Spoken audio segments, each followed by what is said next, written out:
He finally signed. I don't know if you got the figures over there. Chris is not going to have to eat macaroni and cheese and hamburger helper anymore. But he probably still will because that stuff is delicious. But in all honesty, he signed a 4-year, $53 million deal. He wanted to be paid like one of the top playmakers in the game. He didn't just want to be the highest paid running back in the game. He wanted to be one of the highest paid players in the game. How much of that was guaranteed? $30 million guaranteed. Ouch. So he is getting paid.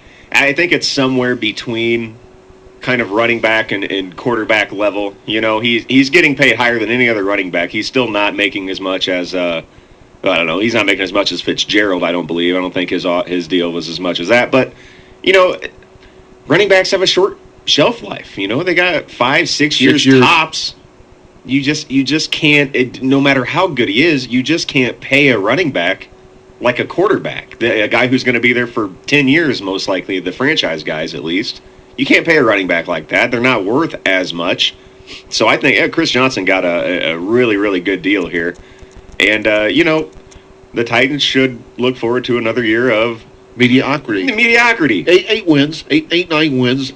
With Hasselbeck at the helm now, I mean, you can't expect them to be better than with Vince Young. Hasselbeck's at the end of his career. Oh, yeah. They got Kenny Britt at receiver, who's talented if he can stay out of trouble. Well, apparently it doesn't matter if he gets in trouble or not. He's not getting suspended. He's the one guy in the league that's not going to get suspended. Yeah, incredible. But, you know, I looked at this, and I thought this was interesting. I looked at this. Last year, where do you think Tennessee ranked as far as rushing in the league? You know, team rushing. Middle of the pack. 17th. Yep. 17th. Best running back in football only gets you 17th. I mean, he had a good year by most standards, but I mean, he was expected to do a lot more, and they didn't. Other than Johnson, they had nothing on the running game. If he was out for a couple plays, forget it. It'd be a pass. Yeah, the ball didn't move, it seemed like. But, you know, and so that being said, yeah, sure, he's their whole offense. But he's still not good enough to put them into even the top 10 in rushing. So I don't know. If I'm the Titans, I mean, I guess you have to bring him back, and you have to pay him a bunch of money to kind of save face with your fan base maybe, but I'm not sure that it was the best business move to pay Chris Johnson all of this money, especially when the rest of your team sucks. I know. It handicaps your team. Yeah. You know, it handicaps your team, and it's going to be handicapped for a while. Yeah, because you're paying Chris Johnson $30 million of guaranteed money. Hey, let's go to the phone line and see what they think. Caller, you're on Sports 101. What up? Well, good morning. Good morning. Wanted to ask, how valuable of a pick do you think Danny Woodhead is?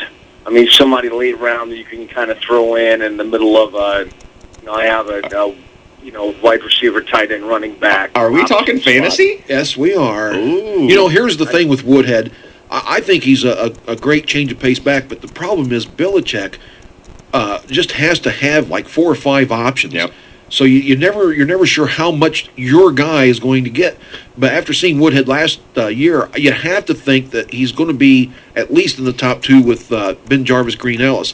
I think Woodhead's a good pick around I'd say round 12 or 13. Yeah, pretty deep. I got him in a couple of leagues, and he's a serviceable guy. You can get in there on a bye week, maybe if you have an injury or something. But I still flex maybe. I wouldn't have him even slotted in as my every week flex. No. I would have him as my 4th or 5th running back, depending on who they play. If they're playing a sister of the poor team, then I'd put him in. He doesn't look like he'd be able to do anything. But all the kid does is just find a hole, and next thing you know, he's downfield 15 yards. Yeah, and he catches a lot of passes when he's out there. And that's where the PPR that Danny Woodhead is really available. He's kind of an Amendola type in that regard. Yeah, I still think he has value for sure, but he's not a guy you want to have every week in your lineup just depending on to score points. Well, and I have Danny Amendola too, so I'm kind of torn between those 2 guys I'm looking, but I might have had one of the better fantasy teams I've ever put together, and I don't know if the people I was drafting against just had no idea what they were doing. That happens. It does happen. Yeah. 10 or 12 team league?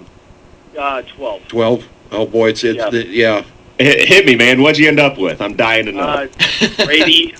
Yep. Brady is my quarterback. LaShawn McCoy. Oh, nice. I've got, I thought that tight end wise, Hernandez and Gronkowski, I got them both. I know that kind of puts you in a tough spot with tight ends. Philly's defense, and I'm blanking out. It's too early in the morning. Let me ask you a question. You said Sure. Philly defense. What round did you take them in? I got them in like the 6th. There were still there was a lot of talent still available, and I got the top 5 that I wanted in the first 5 amongst the first 5 guys. But that doesn't fill out your starting roster.